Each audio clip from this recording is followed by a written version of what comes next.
Hi, this is Reverend Dr. Nadine Rosechild Sullivan, and I'm coming to you tonight on September, what date is this? September 13th, I believe. Let me just double check. Yes, September 13th. I should have checked that first. 2020, Sunday night at 7 p.m. for our live meditation for peace, for safety, for justice, for equity, for a change in the world that we're living in, for good change, for intentional change. And so I am reading to you again tonight an excerpt from the book, The Intention Experiment by Lynne, Lynne McTaggart, McTaggart, from 2007. And I'm going to read a little piece of it again in regard to what intention accomplishes. Now, I want in that space to continue to affirm the science for what we're going through. It is very, very tempting right now, and many, many people in many states, maybe in all states, many people are tempted to simply throw their hands up, get lax, forget what's going on, and just, be in a place where they are. Um, going out in public more, worrying about things less, going to more enclosed spaces. Our children are back in, many of our children are back in schools, college students, the rate of cases around the country in regard to schools and children and teachers and adult students in colleges and professors, they're just really high and expanding. And as Dr. Fauci has reminded us, flu season will be coming and joining with this. And so it is important for you to continue to do what is wise in regard to the science. So even though I'm talking about intention and I have a book on manifesting and I have experiences with manifesting across decades of my life, and I know for a fact that manifesting and intention work and accomplish, I also want to encourage us, there's no manifesting is not actually denial. It can sound like denial to those who don't understand it. It can look like denial from the outside, but manifesting is not actually denial. We're not in denial about what's going on in the reality of the concrete space around us. We are taking our intention and creating something different so we can recognize and need to recognize what's going on around us. Just because I intend to be safe every day doesn't mean I should step out into traffic without looking, right? I should still look both ways before I cross the street. And so, in regard to this particular situation, this moment of history and time that we are in, I should continue to wear a mask, wash my hands, use hand sanitizer, be cautious in every way possible whenever interacting with others. There's just that space. So, in light of that, and because there is so much denial in our land, I'm going to give the stats again, which kind of feels like a bummer and a downer week after week to be doing that. On the other hand, I do want anyone who ever hears this video to recognize that I am affirming the science and then looking to create something more and better and a way forward, but not denying the reality of the life around us. We found out this week through some release of interview tapes from Bob Woodward, the journalist who helped uncover the Watergate scandal. And so, a very, honored longtime journalist. There's a critique running around about him about why didn't he come out with it soon. So we found out this week through those tapes that there was lying going on to the American public about the aerosolization of the virus, about its rate of contagion, about its rate of fatalities, and about its likelihood to affect children and young people. And so these were not heartwarming revelations, they were stunning.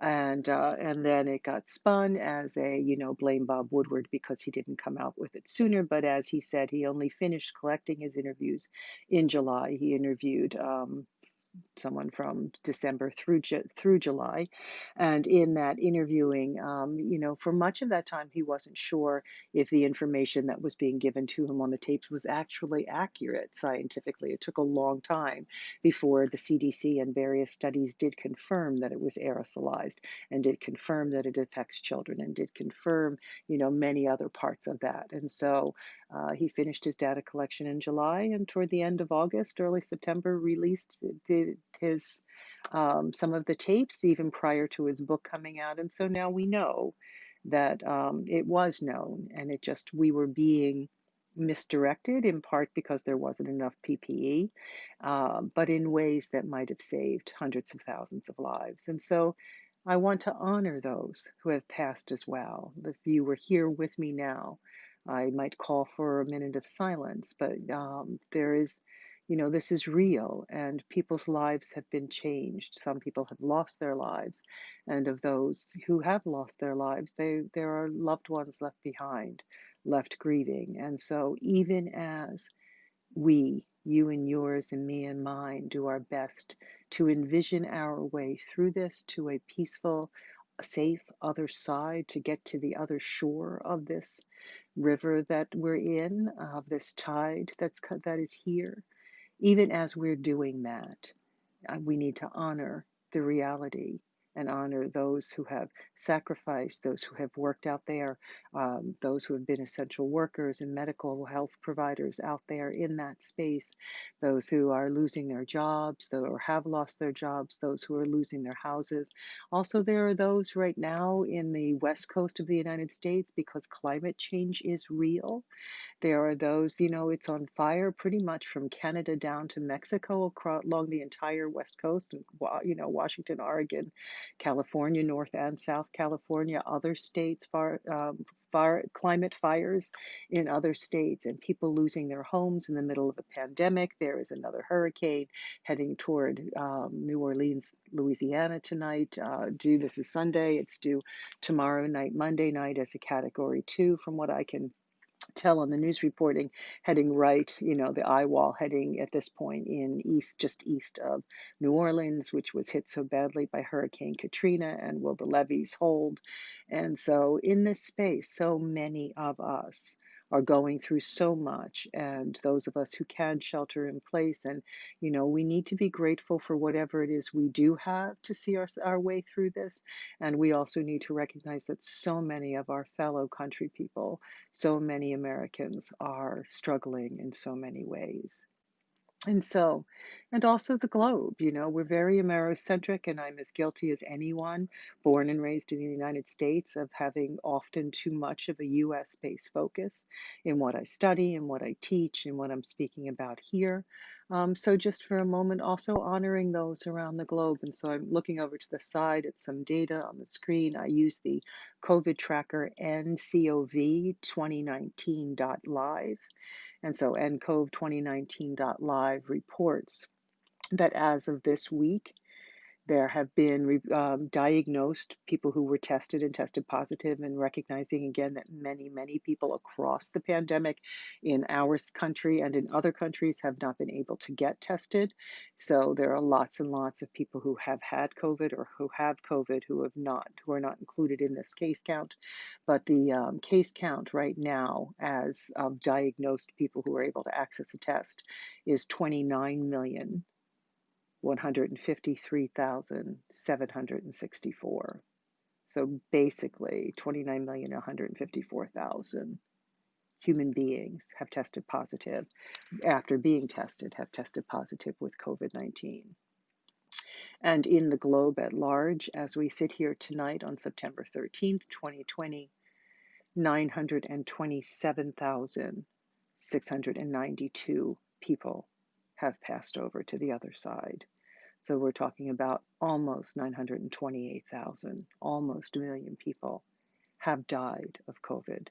It's been a lot of talk about how, the flu's deadly too, and that's actually a darn shame, right? I mean, that's true, and it's highly unfortunate, but we lose a number, we lose 30,000 or whatever. Don't hold me on that stat, but we lose something like that in the United States in regard to flu a year. We do not lose like this. Our number this week in the United States for diagnosed cases in the US is 6,706,219. So we're approaching 7 million diagnosed cases. And our case count, according to ENCOVE 2019, of deaths at this moment in time is 198,470. So we are very close to approaching 200,000 people now, not the end of September, now, before we've quite hit the middle of September, right? That is up from last week. So we had 250,638 more cases diagnosed this week, which is approximately, well, I divided that number by 7, so that is 35,805 cases diagnosed per day in the United States this week. Almost 36,000, excuse me, and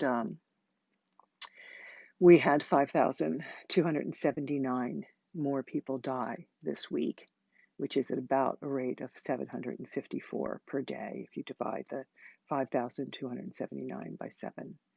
So in that space, also around the globe, the 41,000 people died this week.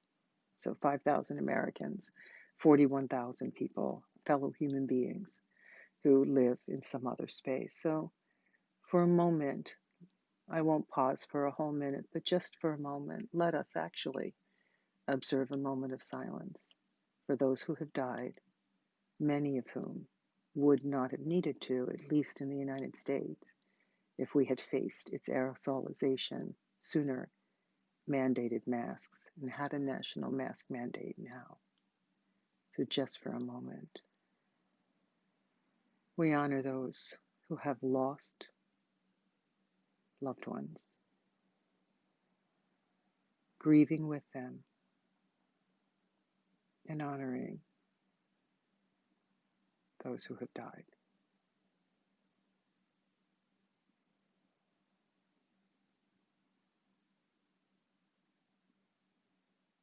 And I want to come back now to our space of visualization.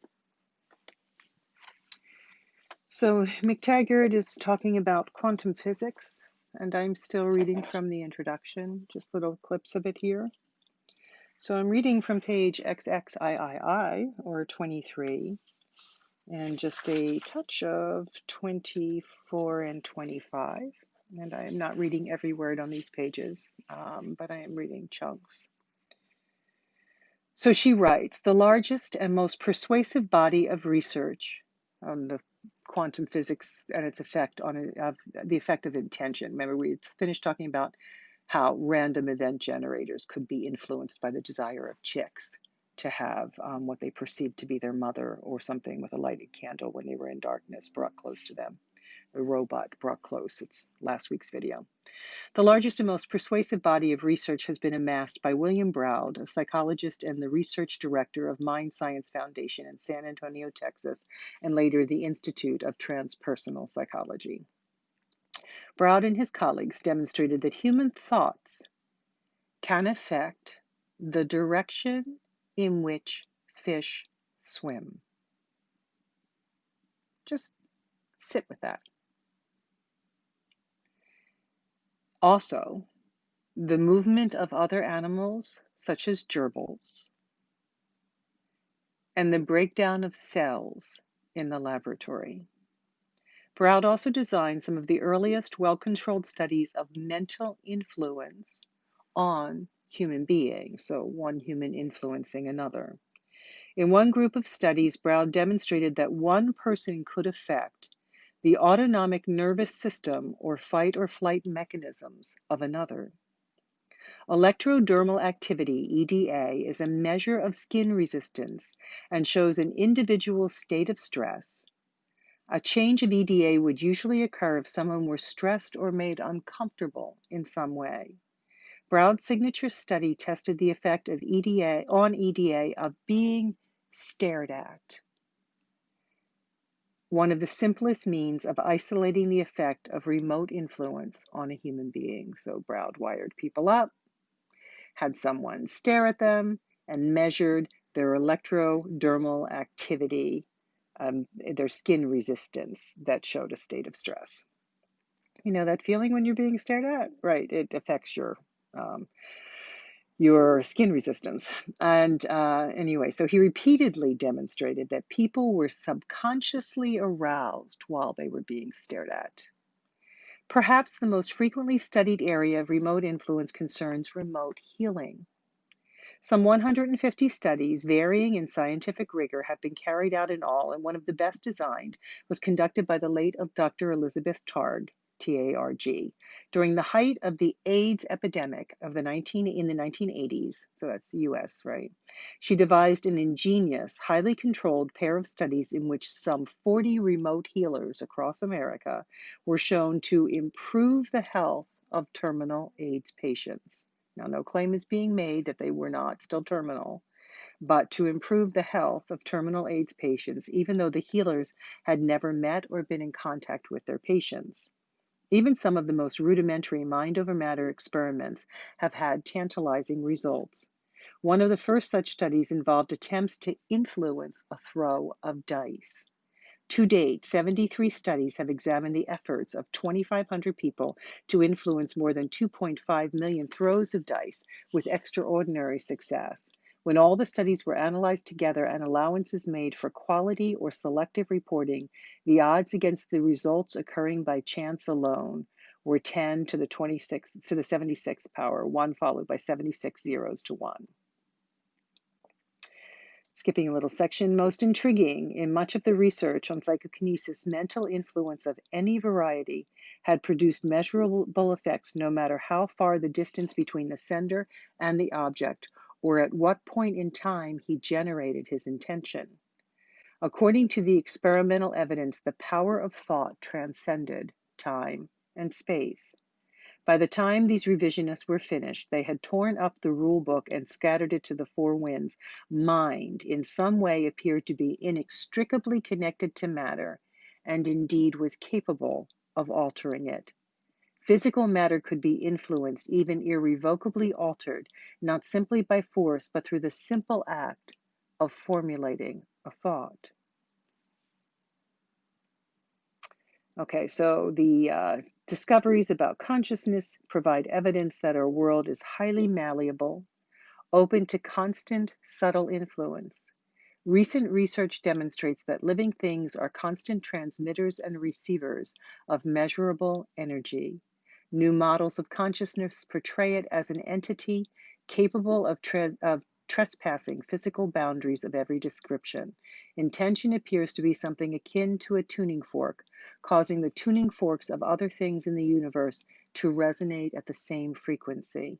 Intention has already been employed in many quarters to cure illness, alter physical processes, and influence events. It is not a special gift, but a learned skill, readily taught. Indeed, we already use intention in many aspects of our daily lives. A body of research also suggests that the power of an intention multiplies depending upon how many people are thinking the same thought at the same time. And that is part of why we come together, part of why we do this every Sunday night, part of why I'm calling for us to become a community, a collective of people who are coming together to visualize, to envision, and even if you're joining this later on YouTube, to visualize, to envision. And we're creating an image of the world we desire, right? There is all the stuff going on in the world that we don't want. You know, there's the case count numbers and the death counts. There are the people who are grieving. There are the fires. There is the hurricanes, or the hurricanes that have already happened this year or may happen before these seasons are over. The fire season still having 2 more months. There's all of the things, right? There's the fact that human beings have been doing catastrophic damage to the environment, the injustice in our criminal justice system toward those who are black or brown or otherwise considered non-white in our culture, right?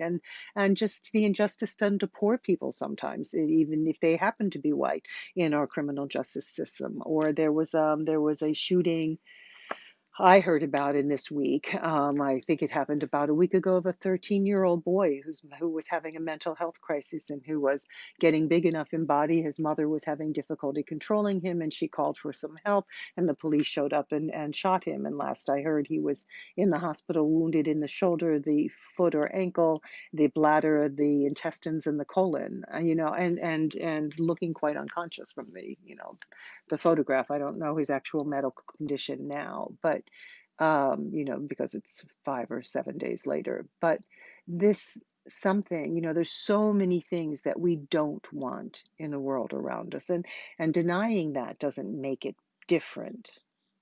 But envisioning a future makes a difference. And living intuitively makes a difference. I want to tell a story or two that are probably in my book, Turn Your Life Around. But, and then I'm pointing at my books in the corner, right? But um, there's a living intuitively as well. So I often talk about how we have an intuitive inner guidance system. We have something in our solar plexus that warns us, that tells us danger if we go this way or that way. I was showing the movie Harriet, and that came out last year, the one from 2019.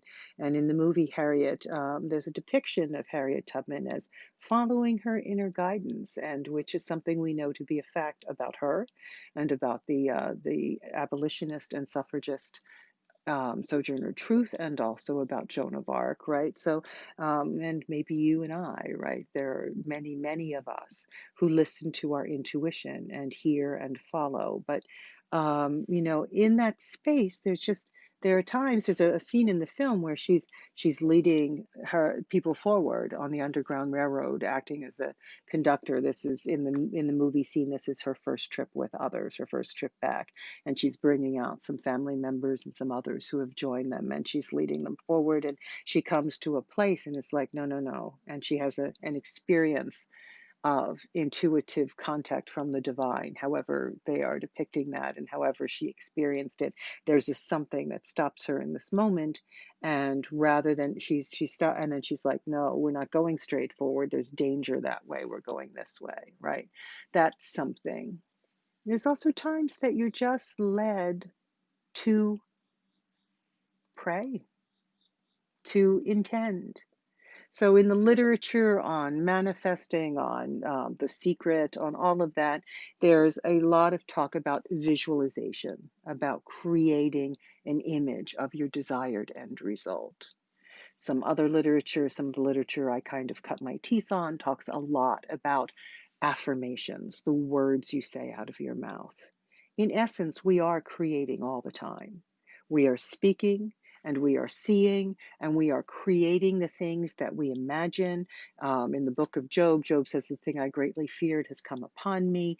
There is a creation factor in whether or not we are giving in to fear or giving in or using our faith to create, to manifest something better for us, for ourselves, for those whom we can influence, however wide our influence individually may be or collectively may be.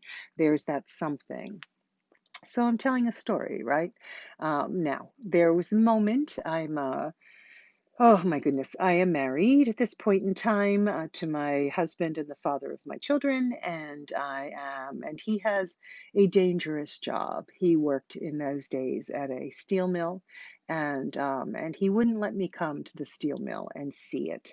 He was like, nah. And I'm like, but they give tours. Why, I want to come see. And he was like, no, you'll never let me go to work again. It's like you cannot see where I work because you will not let me go to work, and I need to go to work and earn money for our family and blah, blah, whatever.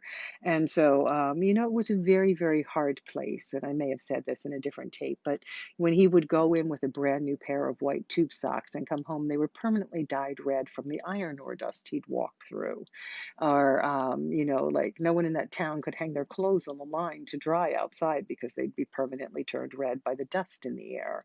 And there were stories about, he had to, instead of chuckles, those gels with sugar on them, they gave them gels with salt on them to try to keep them from dehydrating in the heat of the open hearth. And he relatively frequently worked in the open hearth. And, just that level, I said, actually, his father died just weeks, I think 2 weeks after his 60th birthday. But from the damage done to his lungs from working there with the dust and, in that space, his father spent, to the best of my knowledge, a number of decades working above, at the top of the open hearth, throwing in bags of powdered chemical into molten steel and, all of that exposure. So by the time I met him, he did live, oh my, how many years did he live after I met him? Maybe he lived less than 10 after I met him, but he could not breathe when I met him. He had, they diagnosed it as emphysema at that time, but basically the bottom part of his lungs no longer worked because of the exposure to those chemicals all those years. And so my husband's working in this space, and this is not good. I've got, I love him. I've got a little baby, like none of this is good. And, but I am at that point already using these principles, walking in these principles. And so I was practicing then and now. I made a habit and I make a habit of practicing faith, not fear. I do not entertain thoughts of fear. I don't. Oftentimes, mothers will talk about how they have to worry. Worrying doesn't keep your kids safe. Worrying is a release of faith in a bad thing. I'm not going to give in to worry. I'm going to release my faith for their safety and well being. And then I'm going to go about my life, visualizing the best for them, speaking the best over them, and just following my guidance. Right? If I'm calm, I can hear. If I'm all torn up with worry and fear, then I can't hear. And so in that space, there's this particular morning, he swung shifts.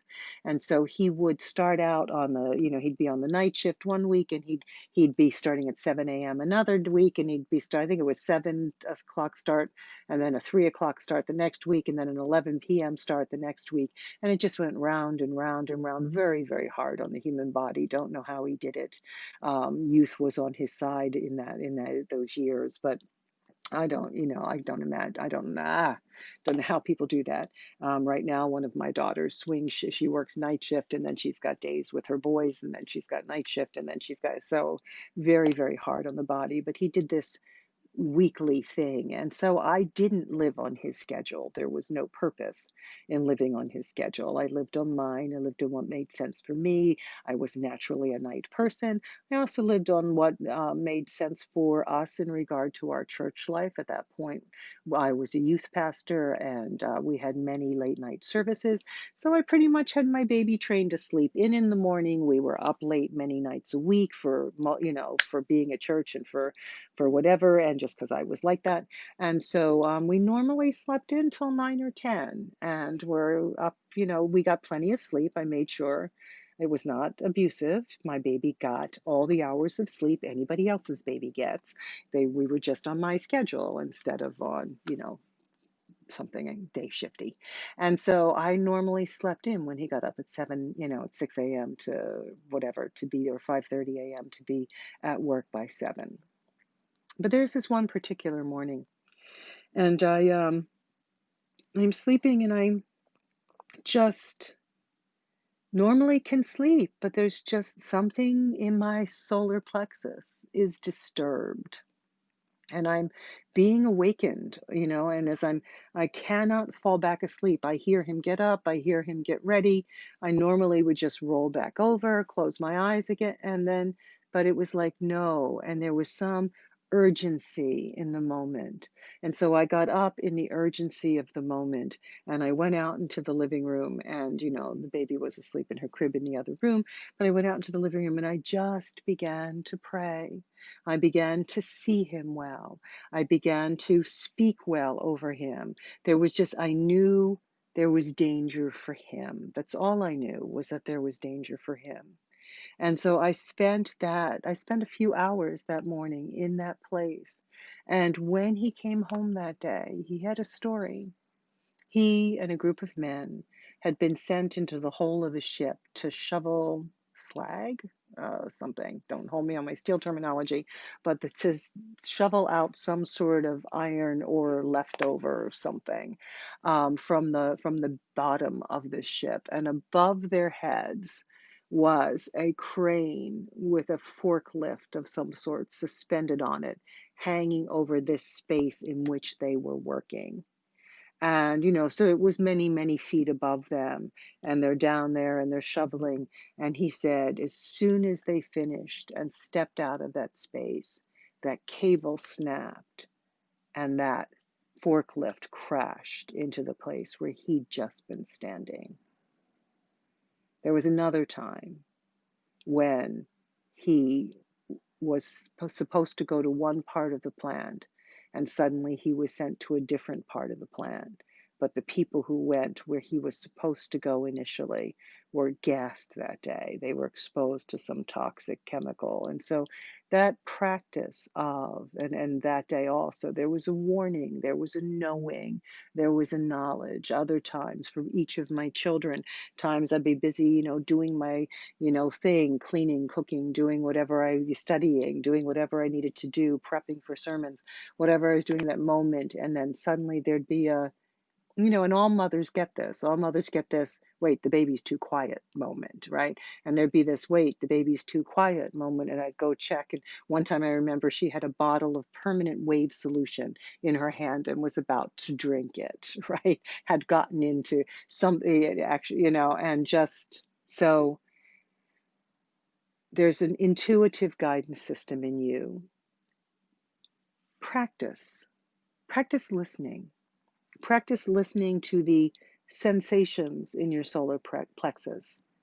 Practice meditation. Practice spending minutes a day. I started out at 2 or 3 minutes. And that was enormously long at first. And then when that got comfortable, I stretched to 5, and then to 10, and then to 15, until you can meditate for a reasonable length of time. But, 2 minutes is something to start with, right? If you begin a practice of daily or near daily meditation, of just taking a moment. It can be in the bathroom. It can be wherever people are going to leave you alone. It can be in the bathroom at work when you need, like you need a minute to yourself, right? But to just get alone for a minute. And yes, be mindful of your breath as a mechanism of calming down, tuning in. But then also in that quiet, pay attention to your solar plexus and let the thoughts grow still. Let the fear, the where all that fear and worry are up here, right? And it may be a tightness in your chest, but go deeper, go down to the abdomen, go down to the gut, and tune in and listen. And if you practice listening regularly, and you practice quietness, if you practice walking in peace, if you practice walking in faith, not fear, but not foolishness, you will find yourself being led, being guided, getting an inclination. Don't go in that store today. Don't go over, wash your hand after that package. We should generally be doing that, but that's something, that extra something. So as we get prepared to go into meditation today, we're going to create the vision of our desired end result. And again, I'm encouraging you to listen to your gut. I'm encouraging you to do what's rational, to make a practice of following the science. Just as a matter of course, wear a mask when you leave your house, leave it on, just leave it on, leave it up, don't pull it up and down when you don't have to. It's one thing if you're eating or drinking, but I have a mask. I have a mask here. I touch the mask.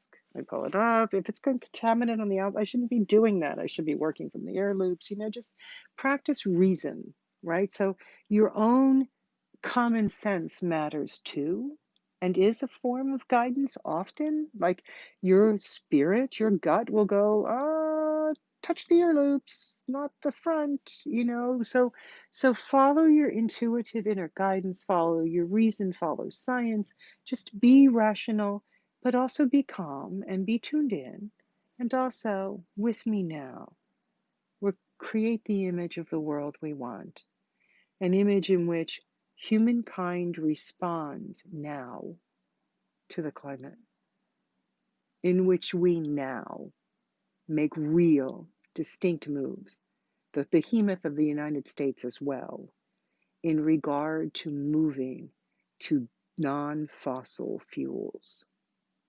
Like, you and I can't do it alone as individuals, but we can create a vision in which officials are elected who will not hydrofrack Alaska, but who will stop fracturing the substrata of rock, and who will stop creating extra earthquakes through fracking, and who will get us off fossil fuels and onto some sort of cleaner energy. I, can't claim to be a scholar on energy, but the changes we need, we can visualize without having to be the scholar.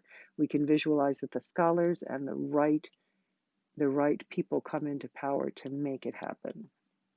Visualize with me an actual, honest reckoning with racism in the United States, a reckoning that stops this crap, where people come to recognize that people are human beings, period. We are one race, humankind. And to recognize, and men aren't from Mars and women aren't from Venus either, actually. We are one species, all of us, no matter whether we're female, male, or intersex or trans. We are all one species, no matter our orientation. We are all one species, no matter our phenotype, humankind, right? So that this actually gets addressed at the institutional levels, gets addressed at the individual levels, gets addressed, that there's, like a real conversation about what it would take to repent and make reparation. There needs to be actual change in a criminal justice system that stops privatized prisons making money off of arresting petty nonviolent people for petty nonviolent crimes, right?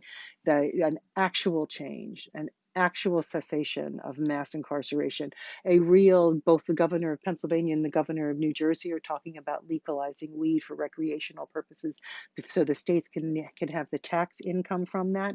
With that, a real reckoning with what happens to the lives of the human beings that have been destroyed because they were arrested for nonviolent drug offenses, and letting them out of prison and expunging their records. And oh my God, how do you give somebody 10 or 20 years back that their kids didn't get to be raised by them? Just, there are real things that need addressed, seeing those real things being addressed, seeing Citizens United being undone so that our politicians are not being bought and paid for by lobbyists and corporations and those with vested interest in their vote, but that we actually have, we could make changes. I think when I was a kid, you could have a political campaign and get free advertising.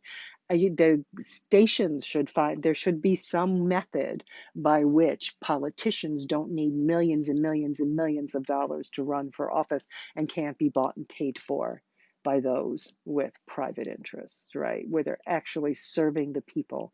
And that money corruption was heightened enormously by Citizens United. That thing needs to be undone. There needs to be teeth in the Voting Rights Act. We need the Equal Rights Amendment, which has finally been ratified. We need it to be recognized and called, done, called law. So we need the Senate to vote on those things, which the House has already voted on. We need real help for people as they're struggling with their finances in this pandemic. We need change, right? So we're visualizing that.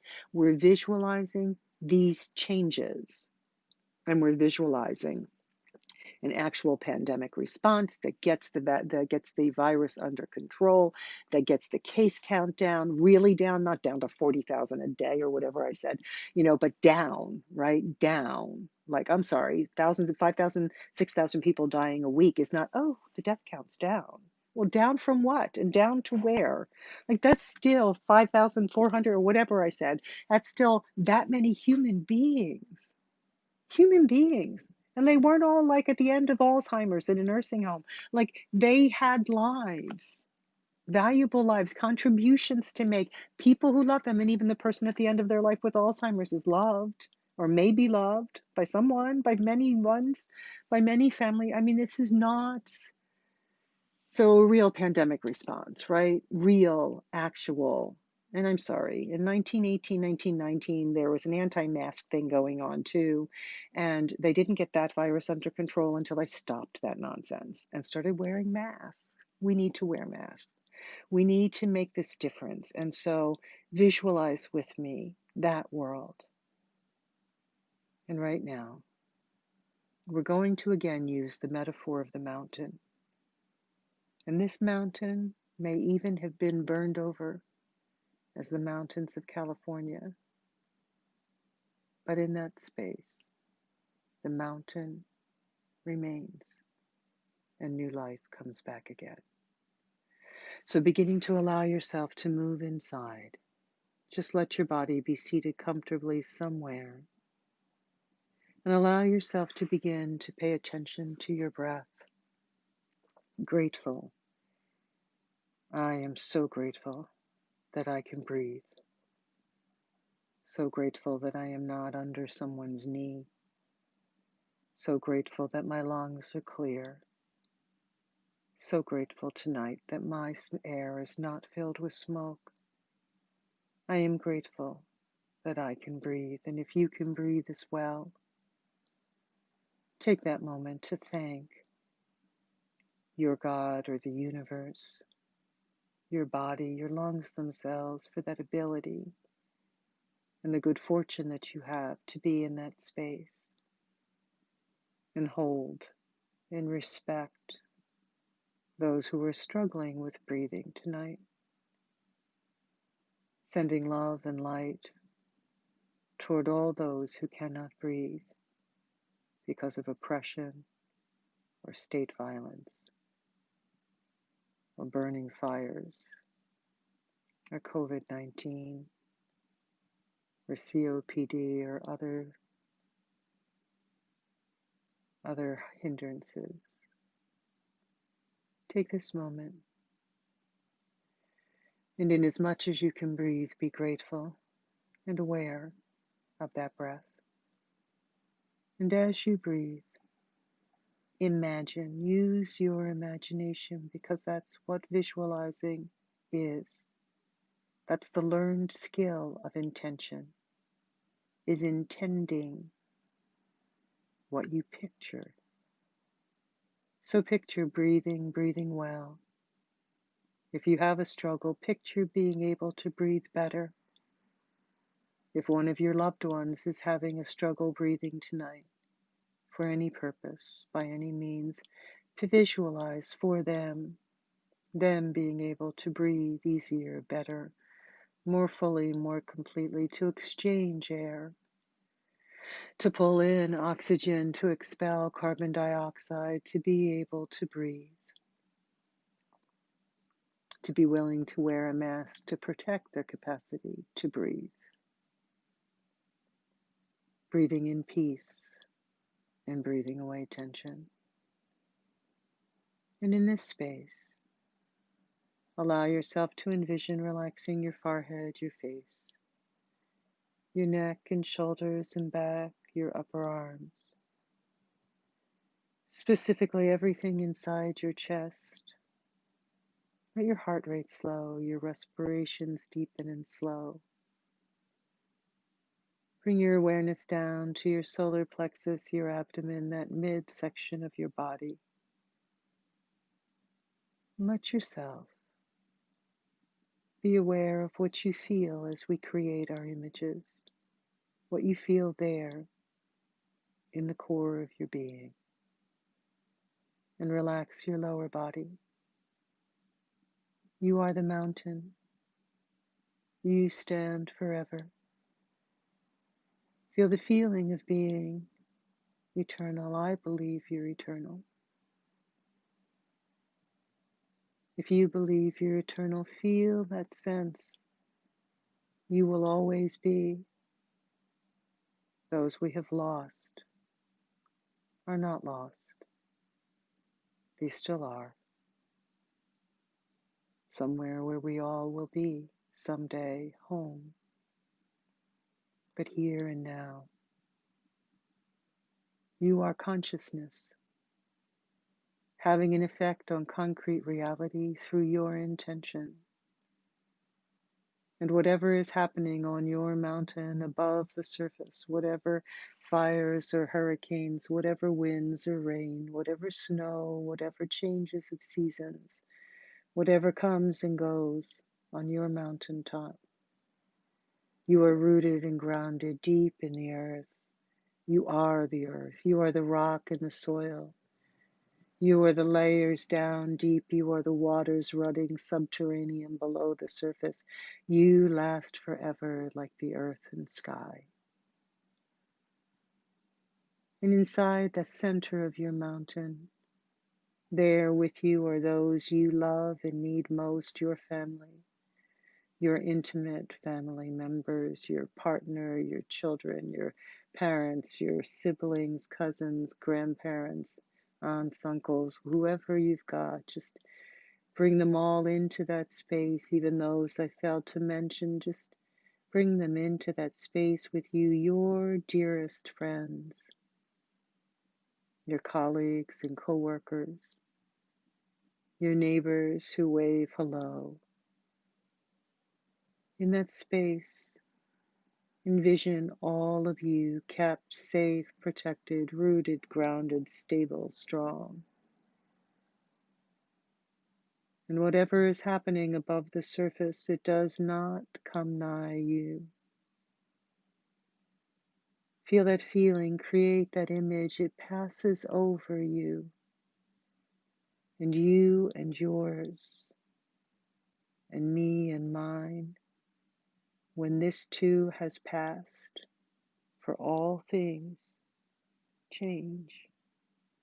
When this too has passed, we are still standing, you and yours, me and mine. Call their names out in your heart, in the air around you.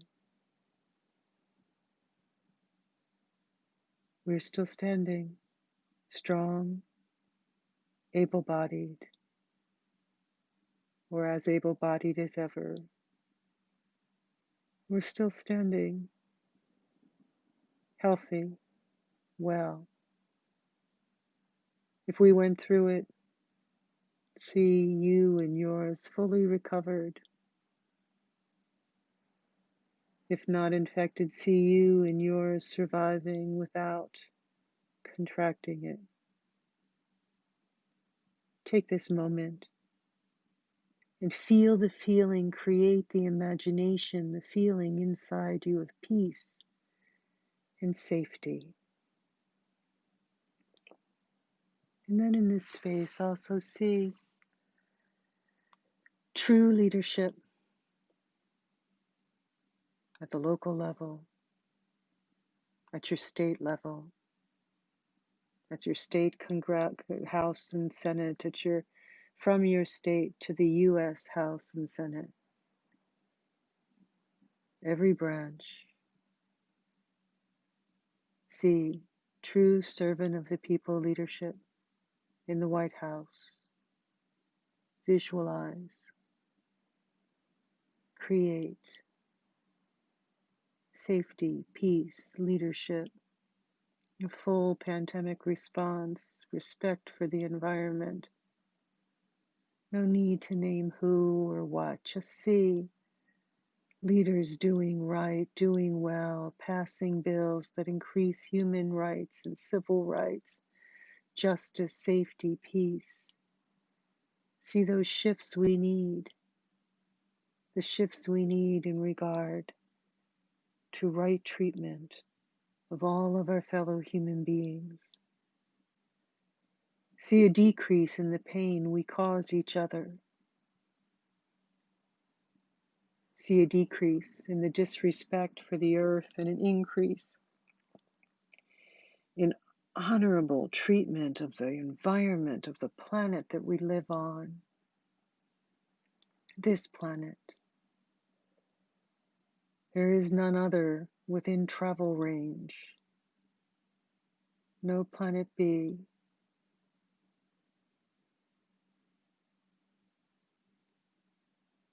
Take this moment and see humankind coming together, not in authoritarian leadership, but in true democracy and honor and respect. See real world leaders, not dictators. See an end to this whole era of all that nonsense. See the peoples rising up in protest, demanding good government all around the globe. See them getting what they need, their needs being met. See real leadership, equitable distributions, not socialism, but health care for all. It's not socialism to tax the rich at the percentage rate they tax the poor and the middle class at. See equitable distribution, not taking away from those who found a way to profit, but their fair share. A restoration of the economies of the globe, of our economy, whatever hour is for you. And in this space, in this moment in time and space, see our species surviving. See our species surviving with freedom. See our species surviving in a world where the sky is blue, not orange, where the oceans are clean and free of plastic and teeming with life, where the coral has recovered itself, bringing up the image of how happy the birds were and the leaves and the flowers this spring, when there were fewer fossil fuels in the air. And see that shift, that change. Just allow. See full, free, and fair elections this year, every time, always. If you will agree with me for an end to the Electoral College, that your vote has all its weight, not just some weight as part of a state, but that your vote, that one person, one vote, is real. And see all of us able to treat each other with respect, to hear each other, to listen, to learn from each other's life experience. Peace, justice, safety.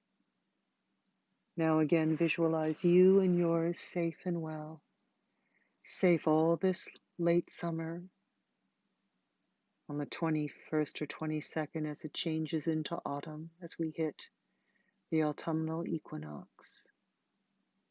See you and yours safe this fall.